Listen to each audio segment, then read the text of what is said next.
Good evening, and welcome to Restored Lore, your home for old, odd, and obscure stories on YouTube.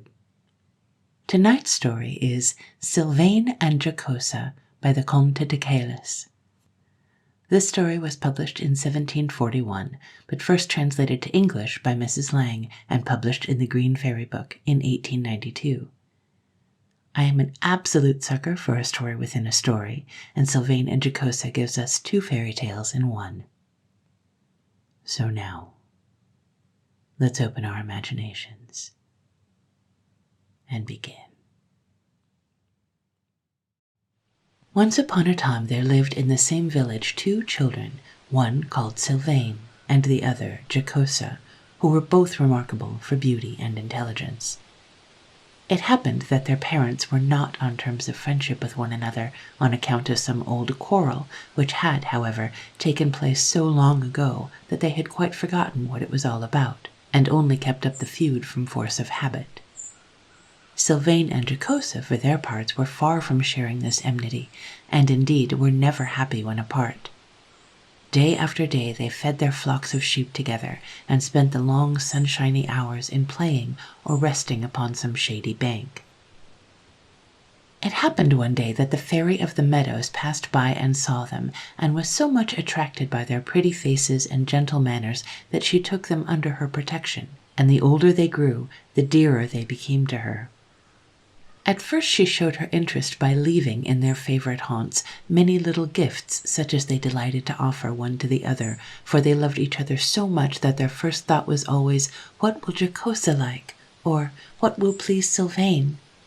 And the fairy took a great delight in their innocent enjoyment of the cakes and sweetmeats she gave them nearly every day.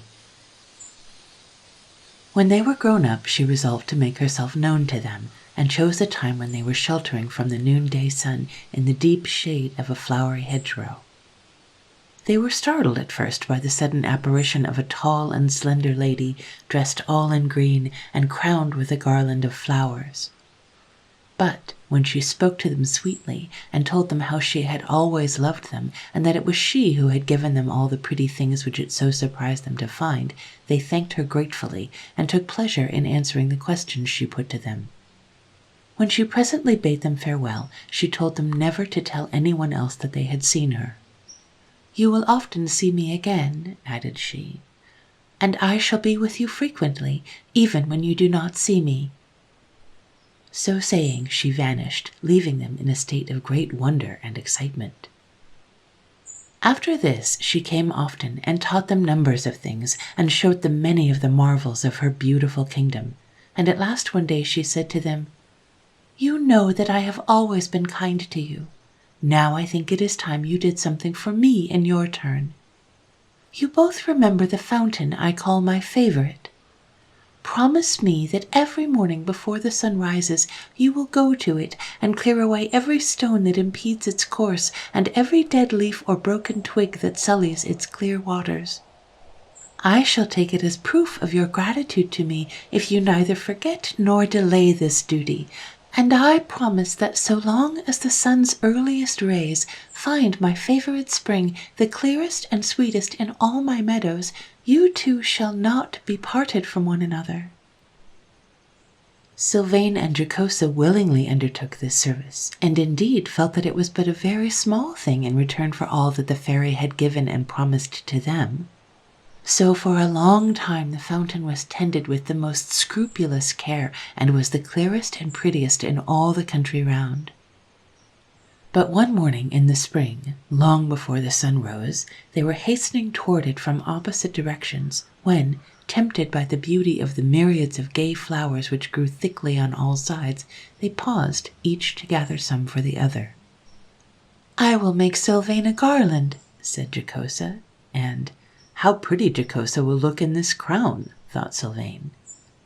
Hither and thither they strayed, led ever farther and farther, for the brightest flowers seemed always just beyond them, until at last they were startled by the first bright rays of the rising sun. With one accord they turned and ran toward the fountain, reaching it at the same moment, though from opposite sides. But what was their horror to see its usually tranquil waters seething and bubbling, and even as they looked, down rushed a mighty stream, which entirely engulfed it, and Sylvain and Jocosa found themselves parted by a wide and swiftly rushing river. All this had happened with such rapidity that they had only time to utter a cry, and each held up to the other the flowers they had gathered. This was explanation enough. 20 times did Sylvain throw himself into the turbulent waters, hoping to be able to swim to the other side, but each time an irresistible force drove him back upon the bank he had just quitted. While, as for Jocosa, she even essayed to cross the flood upon a tree which came floating down, torn up by the roots, but her efforts were equally useless. Then, with heavy hearts, they set out to follow the course of the stream, which had now grown so wide that it was only with difficulty they could still distinguish each other. Night and day, over mountains and through valleys, in cold or in heat, they struggled on, enduring fatigue and hunger and every hardship, and consoled only by the hope of meeting once more. Until 3 years had passed, and at last they stood upon the cliffs where the river flowed into the mighty sea. And now they seemed further apart than ever, and, in despair, they tried once more to throw themselves into the foaming waves.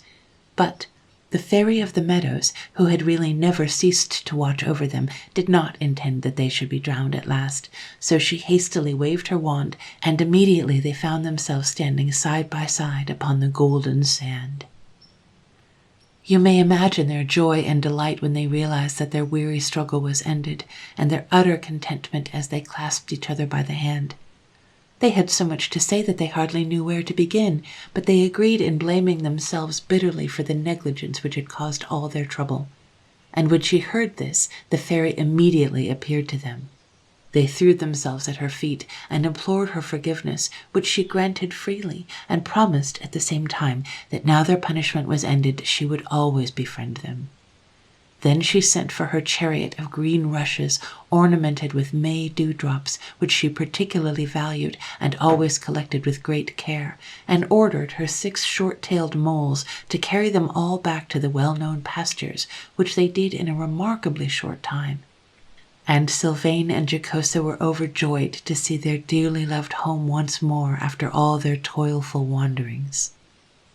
The fairy, who had set her mind upon seeing their happiness, had, in their absence, quite made up the quarrel between their parents, and gained their consent to the marriage of the faithful lovers. And now she conducted them to the most charming little cottage that can be imagined, close to the fountain, which had once more resumed its peaceful aspect, and flowed gently down into the little brook which enclosed the garden and orchard and pasture which belonged to the cottage. Indeed, nothing more could have been thought of, either for Sylvain and Jocosa or for their flocks, and their delight satisfied even the fairy who had planned it all to please them. When they had explored and admired until they were tired, they sat down to rest under the rose-covered porch, and the fairy said that to pass the time till the wedding guests whom she had invited could arrive, she would tell them a story. This is it. The Yellow Bird. Once upon a time a fairy, who had somehow or another got into mischief, was condemned by the high court of fairyland to live for several years under the form of some creature, and, at the moment of resuming her natural appearance once again, to make the fortune of 2 men. It was left to her to choose what form she would take, and, because she loved yellow, she transformed herself into a lovely bird with shining golden feathers such as no one had ever seen before. When the time of her punishment was at an end, the beautiful yellow bird flew to Baghdad and let herself be caught by a fowler at the precise moment when Badi al-Zaman was walking up and down outside his magnificent summer palace. This Badi al-Zaman, whose name means wonder of the world, was looked upon in Baghdad as the most fortunate creature under the sun because of his vast wealth. But really, what with anxiety about his riches, and being weary of everything, and always desiring something he had not, he never knew a moment's real happiness. Even now he had come out of his palace, which was large and splendid enough for 50 kings, weary and cross because he could find nothing new to amuse him. The fowler thought that this would be a favorable opportunity for offering him the marvelous bird, which he felt certain he would buy the instant he saw it. And he was not mistaken, for when Badi al-Zaman took the lovely prisoner into his own hands, he saw written under its right wing the words, "He who eats my head will become a king," and under its left wing, "He who eats my heart will find 100 gold pieces under his pillow every morning." In spite of all his wealth, he at once began to desire the promised gold, and the bargain was soon completed. Then the difficulty arose as to how the bird was to be cooked, for among all his army of servants not one could Badi al-Zaman trust. At last he asked the fowler if he were married, and on hearing he was, bade him take the bird home with him and tell his wife to cook it. "Perhaps," said he, "this will give me an appetite, which I have not had for many a long day, and if so, your wife shall have 100 pieces of silver." The fowler, with great joy, ran home to his wife, who speedily made a savory stew of the yellow bird. But when Badi al-Zaman reached the cottage and began eagerly to search the dish for its head and heart, he could not find either of them, and turned to the fowler's wife in a furious rage. She was so terrified that she fell upon her knees before him and confessed that her 2 children had come in just before he arrived, and had so teased her for some of the dish she was preparing that she had presently given the head to one and the heart to the other, since those morsels are generally not much esteemed, and Badi al-Zaman rushed from the cottage, vowing vengeance against the whole family. The wrath of a rich man is generally to be feared, so the fowler and his wife resolved to send their children out of harm's way. But the wife, to console her husband, confided to him that she had purposely given them the head and heart of the bird, because she had been able to read what was written under its wings. So, believing that their children's fortunes were made, they embraced them and sent them forth, bidding them get as far away as possible, to take different roads, and to send news of their welfare. For themselves, they remained hidden and disguised in the town, which was really rather clever of them, but very soon afterwards Badi al-Zaman died of vexation and annoyance at the loss of the promised treasure, and then they went back to their cottage to wait for news of their children. The younger, who had eaten the heart of the yellow bird, very soon found out what it had done for him, for each morning when he awoke he found a purse containing 100 gold pieces under his pillow. But, as all poor people may remember for their consolation, nothing in the world causes so much trouble or requires so much care as a great treasure. Consequently, the fowler's son, who spent with reckless profusion and was supposed to be possessed of a great hoard of gold, was, before very long, attacked by robbers, and, in trying to defend himself, was so badly wounded that he died.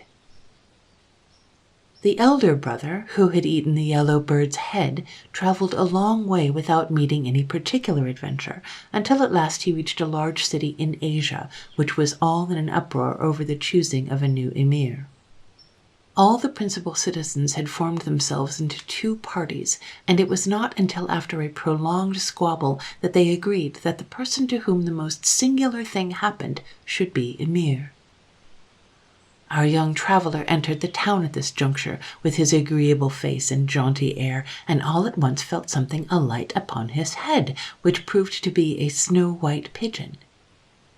Thereupon all the people began to stare and to run after him, so that he presently reached the palace with the pigeon upon his head, and all the inhabitants of the city at his heels. And before he knew where he was, they made him emir, to his great astonishment. As there is nothing more agreeable than to command, and nothing to which people get accustomed more quickly, the young emir soon felt quite at ease in his new position. But this did not prevent him from making every kind of mistake, and so misgoverning the kingdom that at last the whole city rose in revolt and deprived him at once of his authority and his life, a punishment which he richly deserved, for, in the days of his prosperity, he disowned the fowler and his wife, and allowed them to die in poverty. I have told you this story, my dear Sylvain and Jocosa, added the fairy, to prove to you that this little cottage and all that belongs to it is a gift more likely to bring you happiness and contentment than many things that would at first seem grander and more desirable. If you will faithfully promise to me to till your fields and feed your flocks, and will keep your word better than you did before, I will see that you never lack anything that is really for your good. Sylvain and Jocosa gave their faithful promise, and, as they kept it, they always enjoyed peace and prosperity. The fairy had asked all their friends and neighbors to their wedding, which took place at once with great festivities and rejoicings, and they lived to a good old age, always loving one another with all their hearts.